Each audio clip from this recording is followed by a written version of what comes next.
Organiser un rituel pour présenter au Dieu créateur les problèmes et les difficultés de son peuple, c'est ce que faisaient nos ancêtres pour favoriser la bénédiction et la prospérité dans leur vie avant que les Occidentaux ne viennent déraciner les peuples africains de leur culture. À travers le rituel Anak Samalosomlo, les gardiens de la tradition initiés dans le culte des ancêtres voudraient reconnecter les peuples bétis à la sorcellerie positive. La cérémonie d'Anak Samalosomlo symbolise ce que les gens partent faire à l'église. C'est une manière de se connecter avec ses ancêtres et avec Dieu. Dire ses ancêtres, dire avec Dieu. Tout ce que nous avons comme problème, difficulté, élévation, spiritualité. Le rituel Anak Sama est une sorte de grande veillée organisée autour d'un grand feu. Les initiés font également usage du sel, du vin, des plantes spirituelles et des chèvres offertes en holocauste. La sorcellerie, c'est d'abord le système de complot.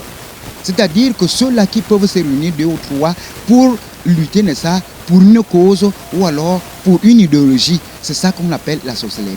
Et la sorcellerie a 2 phases, la phase négative et la phase positive. Nous prenons ce qui est en bien dans la spiritualité pour amener ça au corps. Pendant qu'ils invoquent les ancêtres pour intercéder auprès du Dieu créateur, la grande masse tourne autour du feu en dansant et en méditant. Ici, le feu symbolise la lune et le soleil qui contrôlent le jour et la nuit sur le plan astral. Le feu illumine, guérit et purifie également les âmes de ceux qui participent au rituel. Même l'église allume le feu, mais ils allument le feu en trichant parce qu'ils ne connaissent pas les méandres et les détails du feu. Tout comme les chrétiens vont à la veillée de prière pour rechercher le mariage, le travail ou la santé, le rituel Anak Samalosomlo a pour finalité la prospérité et le bien-être par l'intercession des ancêtres. Notons que les femmes initiées ont également un rôle à jouer dans ce rituel. C'est à elles que revient la charge d'apprêter le repas sacré partagé à la fin de la cérémonie.